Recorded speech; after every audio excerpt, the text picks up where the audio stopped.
Well, we're all loaded up. We're on our way back to Ohio. Had a very short but very successful run here in Ontario. Got back just in time to watch Stay Special win last night.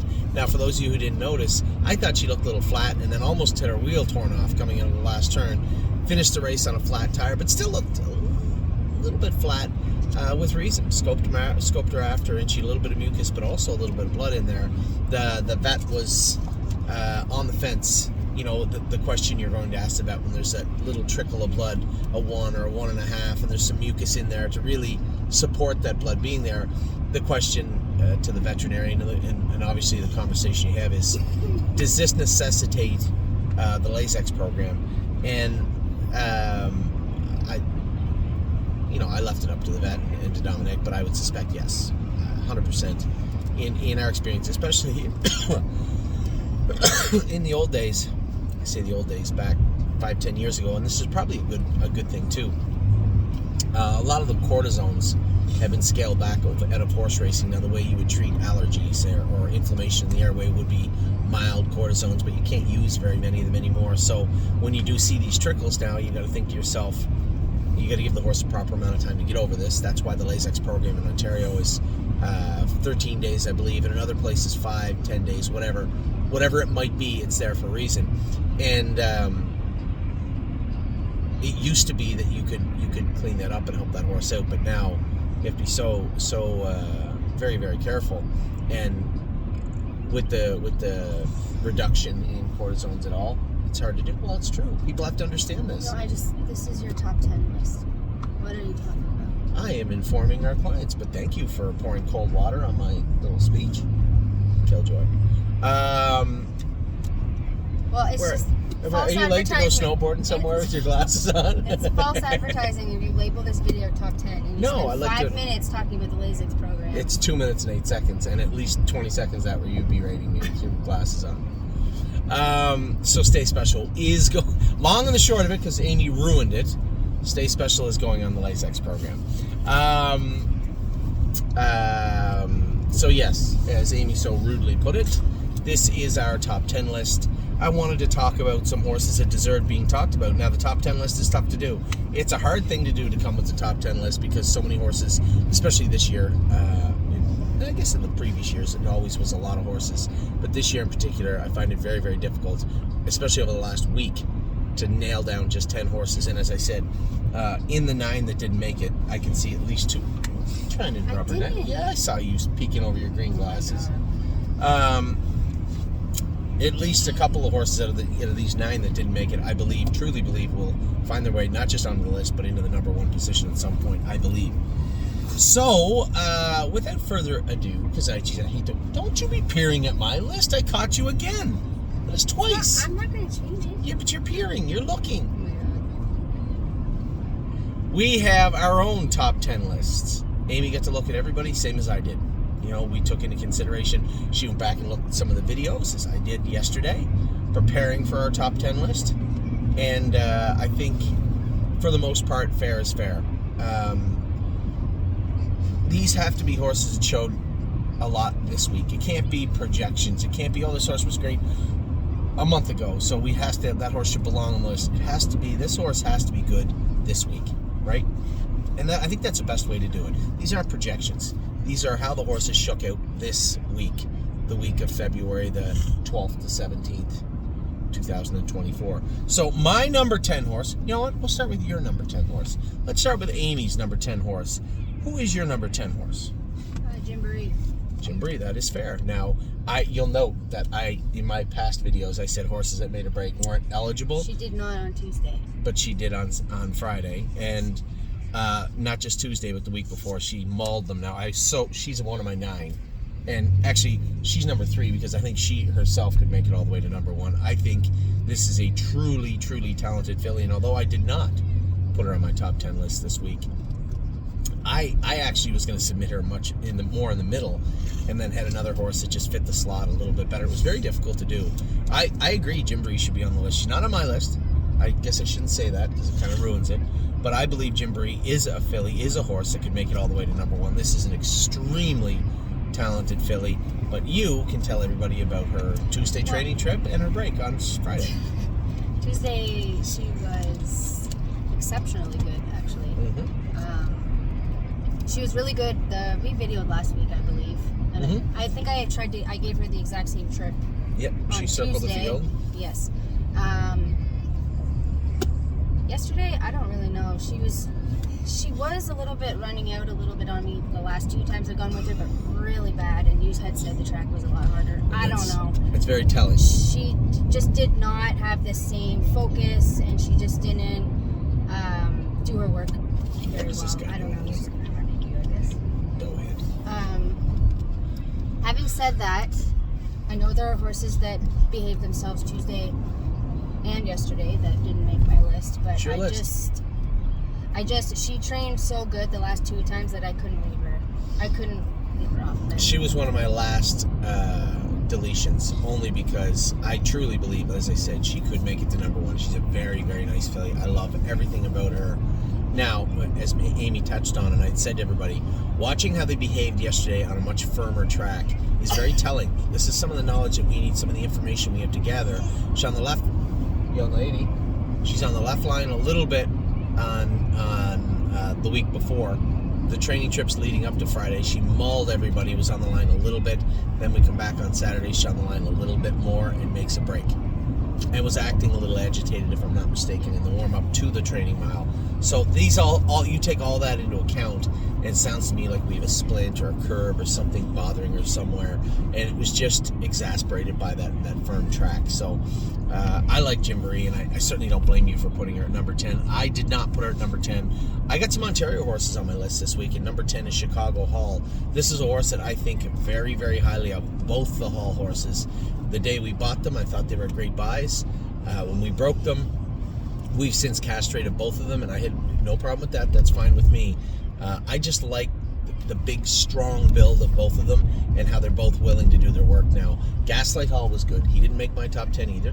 I shouldn't have said that either, but he didn't make my top 10. But Chicago Hall finishing second to me with Resolve Indeed today. I had asked Johnny after, and he was very impressed by Chicago Hall, as he should be. He's a clean gated horse. Danny doesn't think they need the hobbles, him and Gaslight anymore, but as I said, I'm not going to put them on for 1 week. They can stay on for a little while and they can do the work, and then we'll assess and reassess down the road, maybe on a Tuesday, take the hobbles off and see how they're trotting. But I'm not going to wait until we're about to drone and then start taking hobbles off the trotters. So Gaslight Hall wore them today and looked very, very good in doing so. He is my number 10, number 9. Oh, your phone. It took so long that it's my fault again that you don't know how to operate your phone. I don't play nice. Yep. Wait, I get him confused. Which one are you looking for? That's the one I won the set with. Correct. Yes, okay. That's Muscle Chrome's son. That's correct. Yes, okay. He did a good job.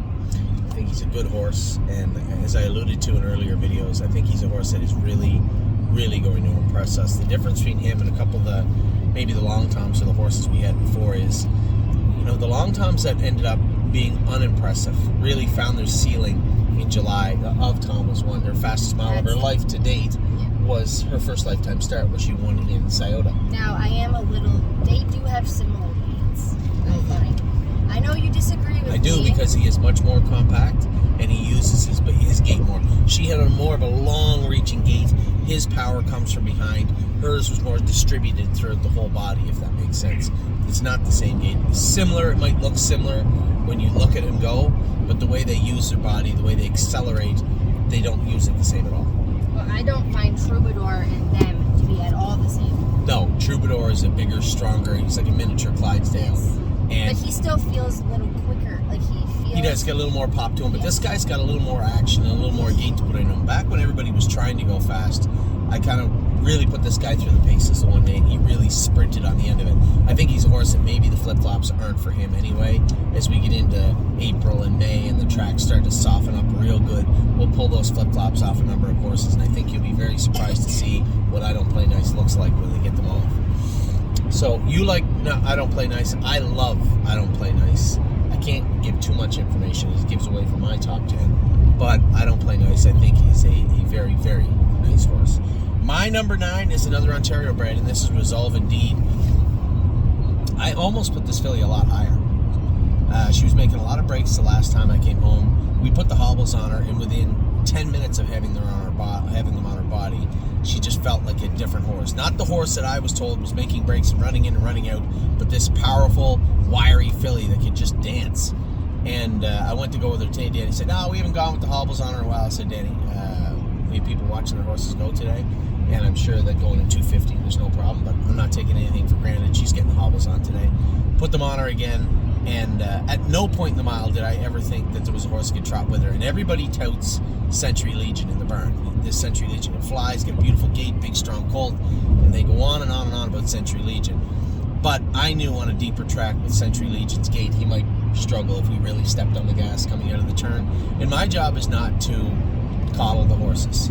I knew what was likely to happen when I dropped the hammer coming out of the turn, and I just let Resolve Indeed inch forward, and inch forward, and inch forward, and inch forward, until Century Legion boiled over a little bit. He just could not get a hold of the track enough to put me away. And I could tell what was going to happen when I moved her first over slow. She is a very, very strong, powerful filly, and she was trotting harder at the wire. And she likes it, because as we got to the turn, she went to attack the turn and kind of run in, hit that head pole and laid against it. I think with just a Murphy blind on the inside, she would have just blasted right through the turn. But she got on top of that head pole, lost her focus and concentration, and rolled off stride. This was well after the mile. I think this filly is going to find her way ascending the list of the top 10 very, very soon. This is a really, really nice filly that I have nothing but nice things to say. So, she was my number 8. Do not It's my ruin. turn. But you don't ruin the list. I did not say number 8. You jumped the gun. Now, Just jumped who's the your gun. number 8? Oh my god. Resolve Indeed. Oh, Resolve Indeed. What a surprise. Why don't you tell us about her? You just did. Yeah, but you can. No, I can't, because I was way back and didn't see her. Oh, you were way back and didn't see her. Well, then, if you were way back and didn't see her, how did you? I just watched the video. And Oh, I heard what you said about her after. Have you not gone with her at all ever? Never. Oh, she's a very, very nice filly. I like her very, very much. So my number 9 was Resolve Indeed. Amy's number 8 was Resolve Indeed. My number 8 is another homebred, Dancing by Myself. I think Dancing by Myself, and I know the whole story behind this horse. His mother stood off a little bit. We were worried, is he going to have the same comfort? The cool thing about this is you don't know. This horse doesn't touch anywhere, and yet his mother did. She never felt her feet never met a knee that they didn't like. She would get into her knees pretty good. This guy not so much. He can fly. Jason doesn't get too excited about horses, right? We talk with the babies all the time. Yeah, it was nice. He gushed over Dancing by Myself the other day for 3, 4, 5 minutes about how good this horse was and how good he felt. Wow, what a nice horse. And I was really, really impressed myself with Dancing by Myself. I thought that he had all the power, all the strength. And for a horse, if you remember, for about 10 days, couldn't trot. Well, can I interject for a second? Yeah, go ahead. Okay, so he came out on the track, and he had never wore boots before. Yeah. And so he was very, like, he did not know. He was acting like something was chasing him. Like, his legs were going everywhere, and he was just not. And to be honest, I was following him at Trinette, and I gave room because I just assumed he was going to run the entire time we were going, and I couldn't keep up to him. So the thing about this guy is, for about 10 days, he couldn't trot a step. And I don't know whether a little OCD, we had an OCD removed, a couple of them on him, whether there was something that was bothering him. He could not function for 10 days. It got to the point where we added heavy toe weights, 3-ounce toe weights, 2 sets of bell boots. We put the hobbles on him. This is a guy that I had to really thaw him out. Once he hit the trot, he was all business. But to get him there was very, very difficult to do. Well, I remember us videoing maybe 3 times ago, and we were all just kind of waiting for you to hit the trot, and then we were going to gather with you, and then he runs. Just told us to go on. No, and then he wouldn't trot. Yeah. So since that time, we've got the hobbles off him. He doesn't need any of that weight now. It's almost like he forgot how to trot. He's like, oh, I remember how to do it now. And all he does is trot now. It was the weirdest thing. And just the most powerful colt. He looks ordinary, but feels very, very strong. And I was thoroughly impressed with him when I went with him 3 training trips ago, and then Jason Merriman went with him the other day, and he was awesome. And again, I just picked him off the other day with a filly that I like very, very much, and he didn't look like he was done at all. It looked like he was looking for a fight again after the wire. A really nice colt, and another colt way down on 8 for me, but I think he's going to find his way much, much, much higher. You're number 7. That was him. Dancing by myself. Okay. So, do you want to interject anything else? No, I don't think so. I think and feel very highly about Atronet, and so she didn't even make my list. I think she's a nice filly, and he put me away pretty handily yesterday. So She's a nice colt. Okay, my number 7, Rose Run Alexandra. She has dropped from 1. I had her last time we did these dueling lists. I think I had her at number 1, and has not let me down at all. I watched the video also. I saw Eric come screaming past us at the wire with her, and I said, how is she? He said, better every week. He said, quiet, behave now. When I moved her, she was all business. This filly has, this is how you want her to look. If you'd have said, and I say this sometimes, but very, very truthful, if you'd have said to me on sale day, all right, I want you to give me a timeline. What do you want to see her doing, let's say February 15th? That would be right down the alley. She looked very strong. To me, I just thought she was very, very strong the other day. But more importantly, she is getting better. She's following better. She's quiet now. She's not running up on top of people. Eric's done a tremendous job going with her. I think it's a great fit, and I think she's a really, really nice filly. Number 6. Alexandra. Rose Run Alexandra is your number 6. Okay. I don't have much else to add. You're turning it that well. I know. I don't. You're literally One step ahead of you? Yeah. Well, actually, I'm one step ahead of you. Yes. Your number 6 was Rose Run Alexandra. She should be on everybody's list. She's just a really, really talented filly. Now, my number 6, I had him higher, but I just couldn't because there's so many horses that have done it well for so much longer. I can tell you that Captain Incredible has quietly concerned me, I guess. Anytime you pay a lot of money for a horse that are just not looking like a gorilla, you say to yourself, geez, if you make a mistake, this horse is going to be a dud. That would really suck. And it came to a head about a week ago. Jason Agam with him the last time we videoed. I thought he looked rather ordinary. And I had said to Jason, I wasn't super concerned, but I was a little concerned. And I remember I said to Jason, what's up with Captain Incredible? He goes, he's running in a little bit now. He's okay. But Jason had come first over with him, and he just doesn't... Anyway, I want to get a look under the hood for myself. So I made a point to go with him last Tuesday. We took the Murphy off the outside. I was going out the door, and I said, didn't Jason say this horse was running in? She goes, yeah, he's never wore a head pull before. I said, yeah, he's going to wear one today. Put that head pull on him. Put the head pull on him. He never wore it today in his life. And I circled the whole field and dusted them pretty easy on Tuesday. And then I had said to Lauren when I came in, I said, keep working on those. There goes Addie. She's a good shipper. She Fell asleep. The phone fell. Where is it? Cold. So I had said... Where is it? I don't know, it fell. So I had said to Lauren, just let us hobbles out and keep working on him, see how he is on Friday. I circled the field coming to the half. He was strong. I let Rose Run AJ right up beside me. Now Rose Run AJ is really... Ollie, Oliver, can you get that phone that fell? I think it fell down the side. So I had said to Lauren, just let us hobbles out a little bit too on Friday. That was a mistake. That was on me. We came out of the last turn and he was ready to really pace, and just rolled off stride. You could see what he did. He just overpaced himself. I was really impressed with his gait, really impressed with his attitude. It kind of caught me off guard because I really didn't know, right? I was watching Jason go with him. He looked kind of so-so, and then out of nowhere, boom, it just all clicked. He was all business. This horse wears a bridle. He didn't even need the head pull on Friday. Wore a bridle and a set of hobbles. That's it. No boots, no nothing. He's a big, growthy colt. He hits the ground. He strikes the ground nice, but he's still heavy. Want to get him somewhere we get the corks off him, right? Just let him relax and go through the motions for the next 2-3 months. I think we are going to send him to Florida. As I said in a couple of my videos, I'm not a proponent. Ava, come on. You know exactly what. I'm not a proponent of just taking the horses to Florida because, right? You got to get them somewhere nice. I'm just not a big fan of that. I think the horses need to go through their work and learn how to train and how to race before they get to the races. And it's wonderful. I would love to be in Florida or Georgia or South Carolina or North Carolina, anywhere it was warm in the winter. But I don't think it's a necessity. But we also treat every horse differently. Every horse on a case-by-case basis. And when I look at Captain Incredible, I see a little bit of a hole left hind, his feet up front the way he hits the ground. Do I think he needs to be on a half-mile track for a big, strong horse like him with corks on? No.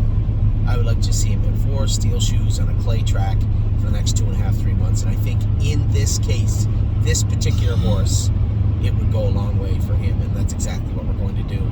I had talked to a couple of trainers, and one of them had recommended. I didn't really know. I know everyone down there, but I don't really know where everyone is. I want a big track.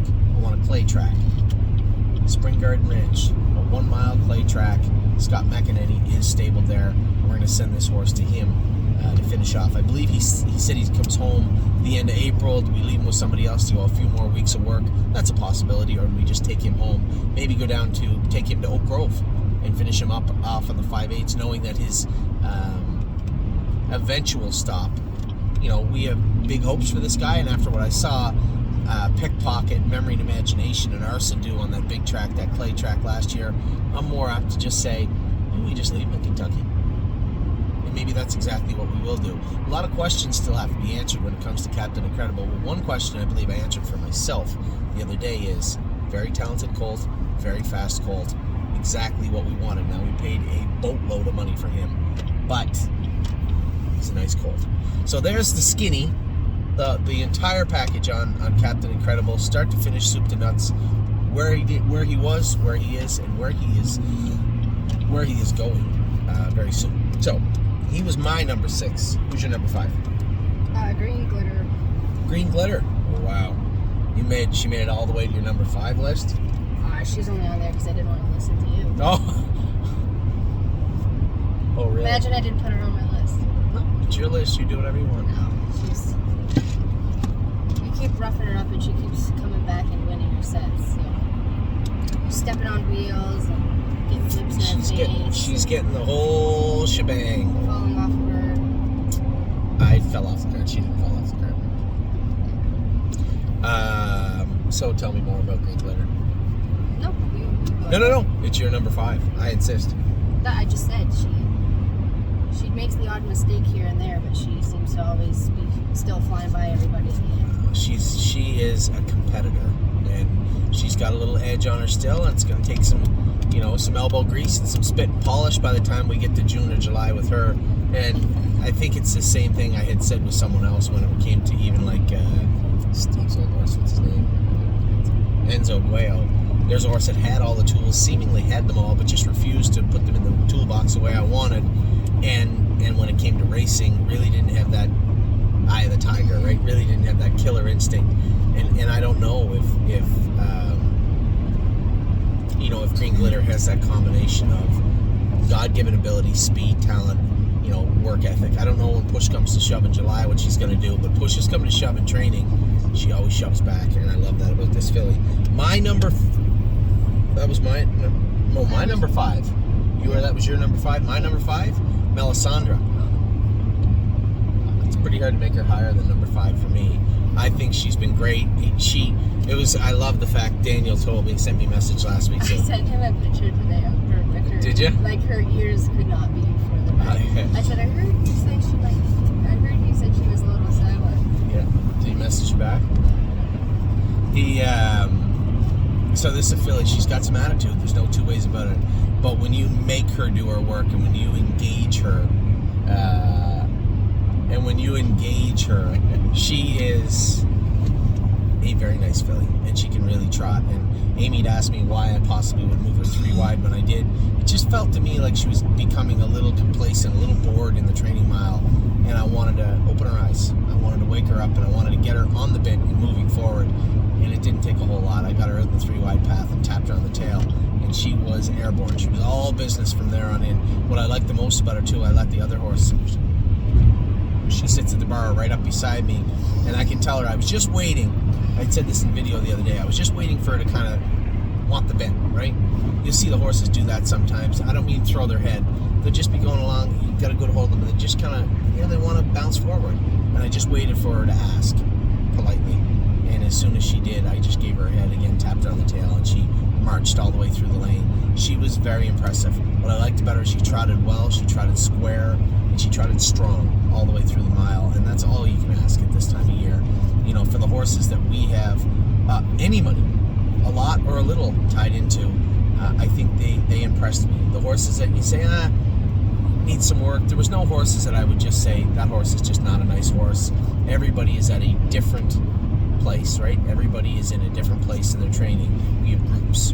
And whether it's the group that's struggling right now, whether it was a jogging group that needed time off or was coming back or haven't even hit the gate properly yet, or it was the top tier group, very happy with what I've seen from the horses. And Melisandre, to me, I thought was exceptionally good the other day. Number 4. Princess Dream. Princess Dream has made it all the way to your number 4. Well, I got to go with her for 2 weeks in a row. Mm-hmm. Both times she was very good. Mm-hmm. Today, I actually noticed, and I talked to Danny a little bit after, like last week when I went out on the track with her, she was just quiet and jogged as fast as I wanted her to. Today, when she went out there, she was like ready to rock. Like she was like a little hot, so I don't really know what happened in that week. But he had said that she was a little warm all week, so we're gonna maybe put a hood on her. That's fine. But anyways, long story short, she was I don't know, she doesn't do anything wrong. And when you yelled at me for going too fast, I just wanted to make sure you heard me because we were going to the half too fast for the rest of the horses. Princess Dream in that set was. I have a problem because I came from 5th. Yes. And if I have to go that fast to clear whoever's on the front, then someone else is going too fast. Hold on. No, but when you cleared, you opened up 3 lanes. When you cleared, you should have just slammed on the emergency brake. And as we got closer to the half, I could see that we're supposed to be speeding up at that point for the last half of the mile. No, it depends how much you get to the half. I told everybody I want to be at the half in 26 and go a mile in 48 to 52 with that particular set. Princess Dream was 1 to 9 in that set. Yeah, I don't know why you had her. Because there was no need for her not to be in there. I don't care how fast she was going. The other horses, I wanted to make sure had an opportunity to catch up, and I wanted to get a look at them. I wanted to see my Wicked Heart. Is she okay? Do I see any holes in her? How's her attitude? Is she pacing nicely? All the horses that were in there, I wanted to have a look at them. Trevino on green had a big giant curb that they have to cool out and blister and cryo. So I didn't really want to stretch him out any more than I wanted to. So when I rode up, I just wanted you to hear me when I did. I wasn't going to use my indoor voice. Just slam on the brakes. Everybody else is going to struggle here tonight. She kind of got bored, is what I'm trying to say. But nope, not that shocking at all. She obeyed everything that I asked her to do. She looks like a sweetheart on the track. The filly has 0 flaws from what I can see on the track, what I've seen in her training. When I went with her myself, I see 0 flaws. As far as February the 17th of their 2-year-old season, every single thing that you could possibly ask a horse to do, she checks every single box. And that is an important and quite frankly, a rare thing when you're dealing with babies. So Princess Dream at number 4, I think, is fair. Now, my number 4 is Grand Slam Dio. The reason being, I know she didn't make your list, but the reason being, she won both her sets this week, Tuesday and Friday. But what I love about her, Callie is doing a great job with her.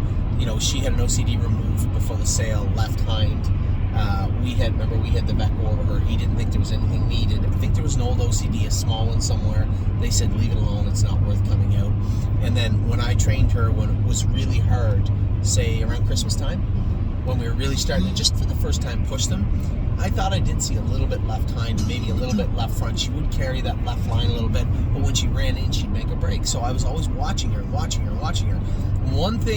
One takeaway from those 2 weeks that we couldn't get on the track at Northfield was when we came back with these sets, Grand Slam Dio was perfect. It was perfect. That line, Murphy blind on the inside, she actually runs out a little more down the lane than I'd like to see, but she was comfortable with it, so I just left her alone.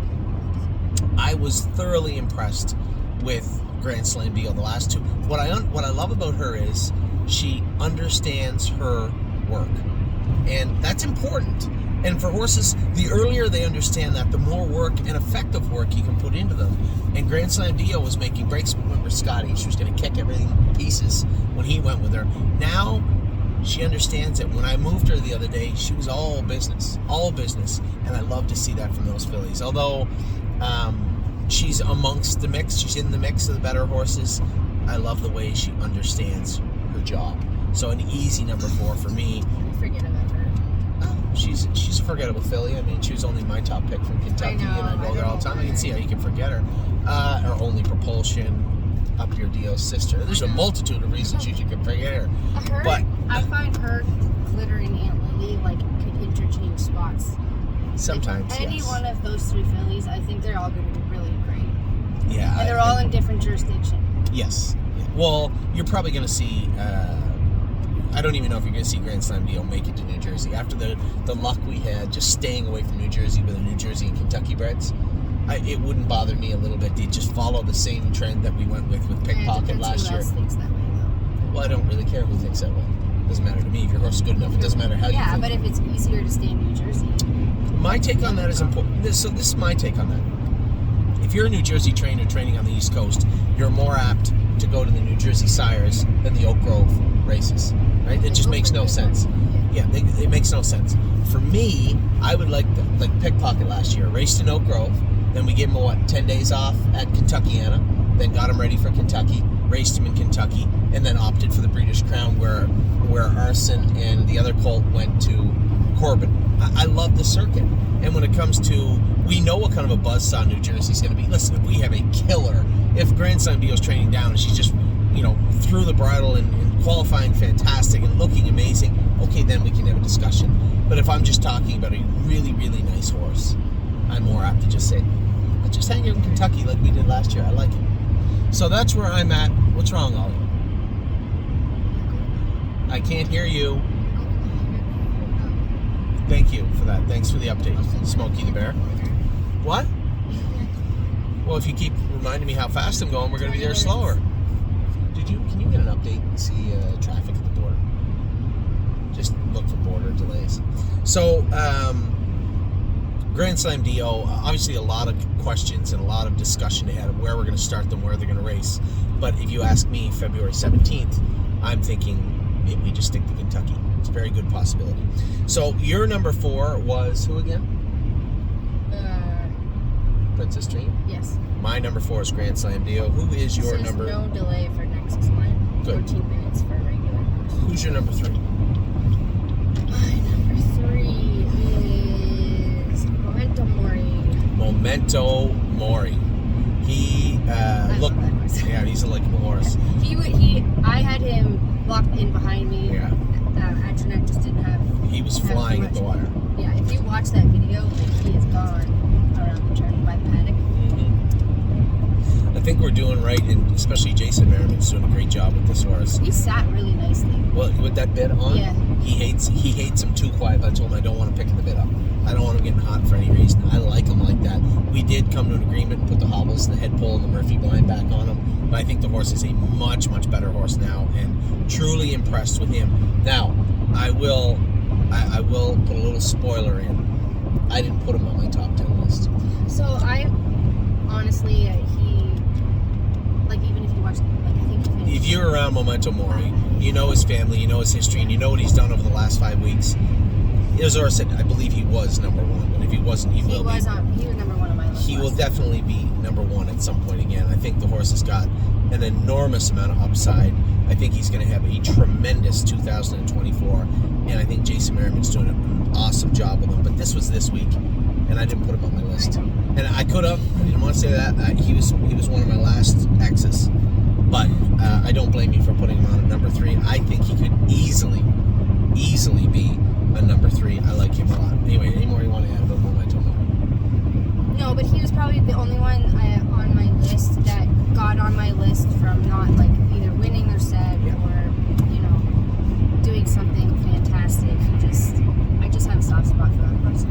He's a nice horse. He doesn't do anything wrong. I don't see when you look at, and I know I talked to Mark about Kierkegaard, and said that, Kierkegaard interfered quite a bit and ended up bleeding towards the end of the summer. This guy, when you look at horses that get hot and horses that interfere, that leads to stress. Stress can obviously lead to bleeding. That's my take on it. When I look at Memento Mori, here's a horse that was hot and a runaway. When we first got him trotting really good, we stripped him all down again, changed all his gear, got him quiet to the point where Jason, can we put the hobbles on him because he's hard to keep trotting when he won't pick the bit up. I'm like, great. And he goes, you sure you want that bit on? 100%. I want him as quiet as a kid. So we've come to an agreement. He wears the bit that we have on him. A lot of people are going to ask what it's like, some sort of spring bit. I've never used it before. We actually will opt for the snake cord or something along those lines for all of our horses when they get warm.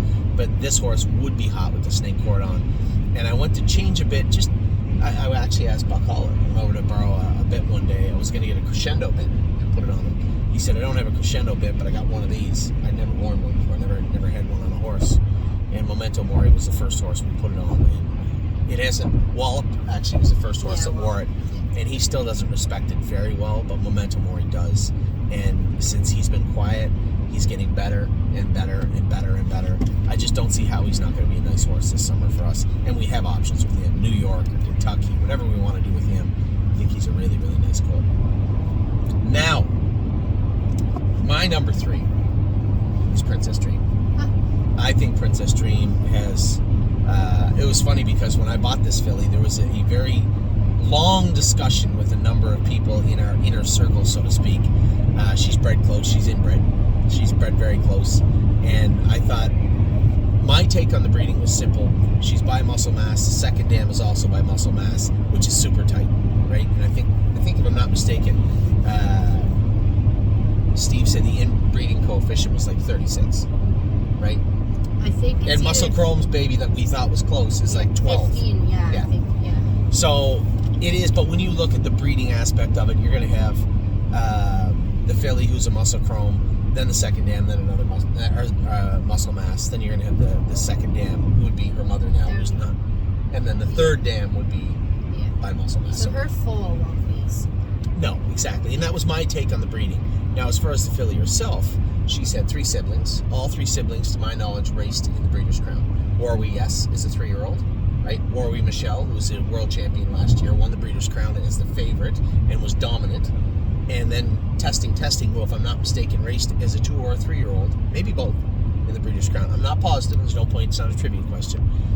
All 3 of them were experienced stake horses. Yes. Those were her only 3 siblings. So 100% producer of Grand Circuit material. Second dam strong, third dam strong, just a loaded family.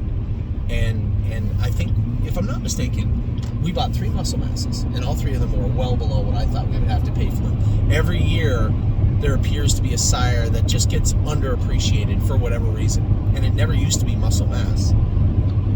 And maybe I'm reading into this too much, but I know the ones that we looked at and the ones that we bought were well below what I thought they would bring. I never thought we'd get even a chance to buy Princess Dream. I thought she would bring 6 figures easy, and we didn't need that type of horse for Ontario after the ones we had already bought. So I really wasn't... There's a new sire out this year, too. There's a couple. There's 2 or 3. Yeah. Right? You have King of the North coming, right. and Trixton is there right now, which really isn't going to take his, but...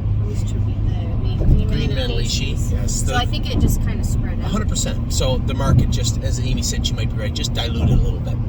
And for whatever reason, I just thought at that price, we paid a lot for it. We paid $85,000 for it. I just thought that this was a more expensive horse than this that we were picking up. Then we get her home. She's small filly. She's not tiny, but she's not big. She's perfect size. Perfect size. For Good way to put mass. it. Exactly, for a muscle mass, perfect size. Doesn't wear a boot. Maybe she wears trot boots behind. She doesn't. Doesn't even need them. Just wears a bridle and a set of boots in, and trot all day long. Just a beautiful, beautiful gait. I just think the world of this filly. And this list is made up more of horses that have raw speed right now and have shown it recently.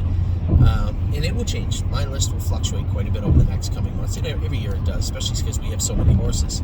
But Princess Dream, I just think, is an exceptionally nice filly, and very interested to see what the future holds for her number 2, Amy McDonald. Melisandre.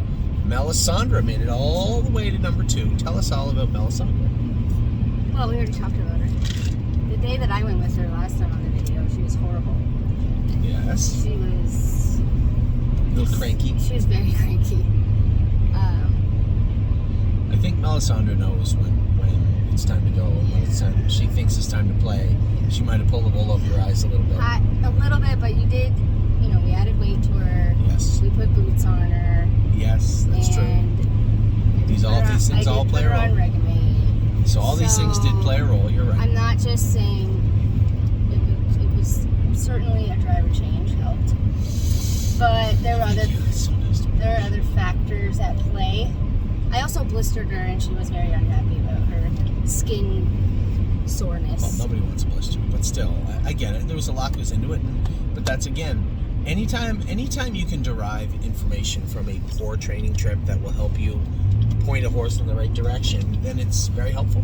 And I too saw the video and chuckled a little bit at Daniel's comment.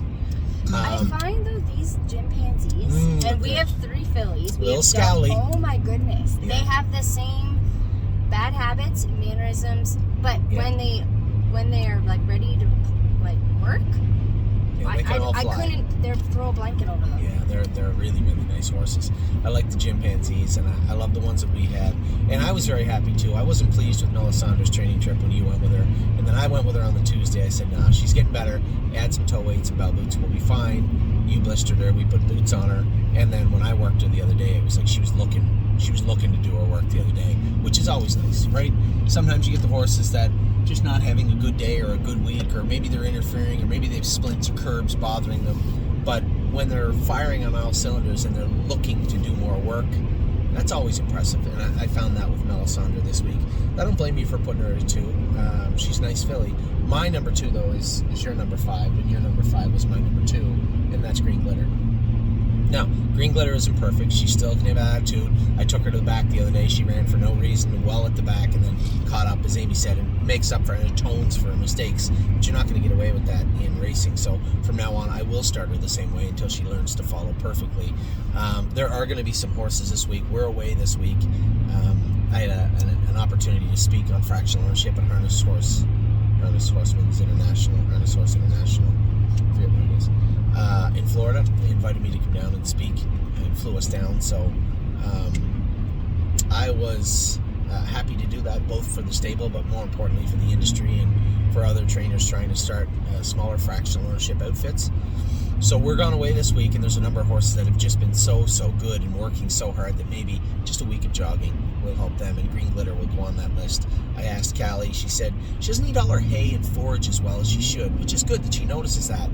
And she said she eats all her feed, but just not attacks it the way she should. And I said, well, you're going to have a week to get her on track, because she's not training for the entire week coming up, just jogging Wednesday, Saturday. I'll go with her when I get back. I just think this filly is so fast. Now, so much has to go into so much goes into racing that you're not going to get a chance to see yet. And we talk about that starting gate, that last hurdle. What do they do when they see the gate? Do they want to fight? Do they want to work? Do they want to race?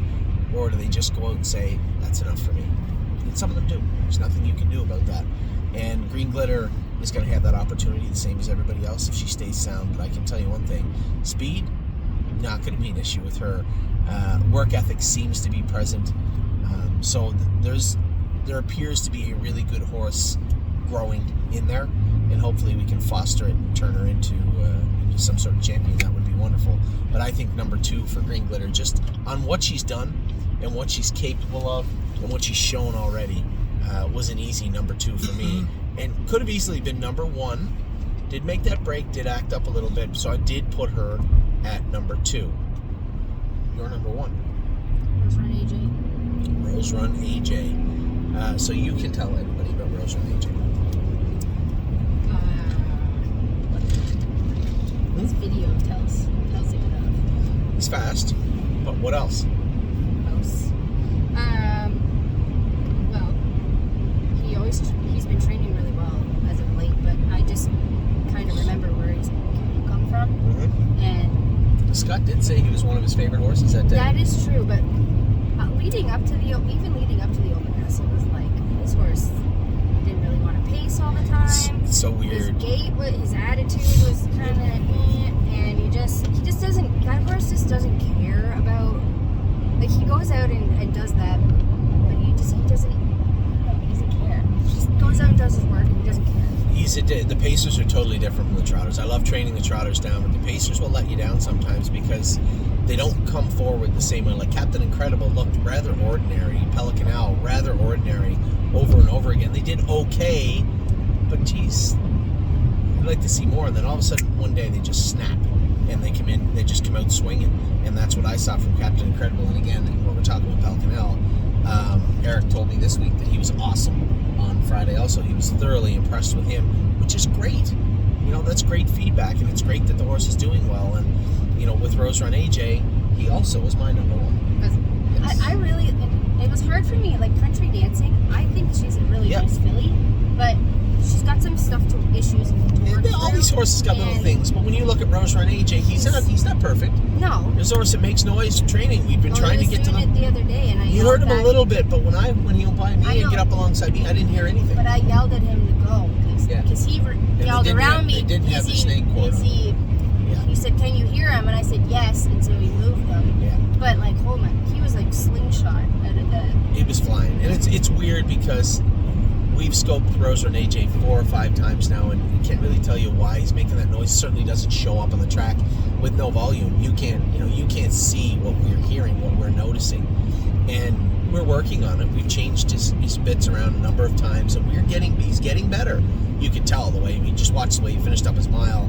I paced away from Captain Incredible on Tuesday, but I wasn't pacing away from him the other day. He roared up alongside me. I went off stride, and he drove straight through the turn into the backstretch, and then again, wasn't easy pulling him up. You had to keep going. And even that, we thought he might be popping something out of that foot. He did pop something. He was off on his right front this week. He jumped on his foot, and there was a bruise in there. Yeah. And they took the shoe off, pulled him up for a couple of days, and then he went.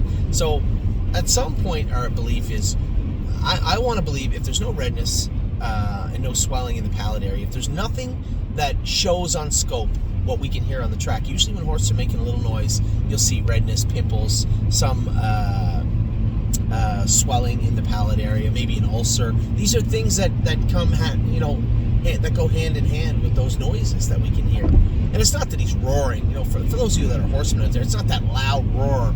It's just it's something, right? It's not proper and a little muffled noise. So I believe it's he's just sharp and he's it's stress related, and as we get him training, I believe that will dissipate. We got to be careful, and Jason has done a tremendous job with this horse, just trying to keep him subdued and quiet. We will get him there, but as we're getting him there, man, this thing looks like he can qualify next Wednesday. Like he can absolutely fly, and it's completely subdued. At no point do we stomp on the accelerator. This is all, third gear and neutral. And he has so much speed. It is impressive to watch. Now, I know that he has to put all this together, right? We're going to have to find a way to manage this, both in training and on the racetrack. But if we can, and I'm completely confident that we can, if we can, it could be a really, really good horse. And it's hard to look at all the horses trained this week and not come to Rose Run AJ at number 1. That's an incredibly hard thing not to do, right? All those horses we're talking about, they all look great. But if I showed you all 55 horses trained one by one by one by one by one, and you watched each horse 1 through 55, I would find it very hard to believe that you didn't come to Rose Run AJ as number 1. So it shouldn't be a shock. The horse has got a ton of talent, a ton of speed. He can absolutely fly. I completely agree with Amy. He is an easy number 1 for me. So none of them are without their little issues that we have to work on. As I said, some elbow grease, some spit and polish. But that's what it's all about. And I said to Daniel the other day, this isn't you calling a trainer on the phone and listening to him tell you he'll be all right. This is what he did right today. You get to watch it all. You're right behind the curtain. You're watching the dress rehearsals. You're watching the horses train, and you get to see the bad days. There's no hiding from that. You get to see the bad days and the good days, and I think that is the beauty of showing you everything, is that you get to see what we see. You get to see the horses making mistakes in January, and then you get to fast forward all the way to June and July and see what the finished product looks like. And I think that is one of the coolest things that these videos do. So Amy and I's list a little different. A lot of the horses are similar, different positions maybe, but number 1 was pretty sure for both of us this week, was Rose Run AJ. So with that, almost an hour, 50 minutes talking about our 10 horses that we thought needed the spotlight this week a little more than the other ones. So with that, I'll let you go. Hope you guys had a wonderful weekend. We did. Good luck to, I'm on my way back down to race Walter. Hopefully I get there in time. Good luck to all my partners with Walter's Keepsake and Mr. and Mrs. Esposito with Miss Rockadally shortly thereafter. I will talk to you all very soon.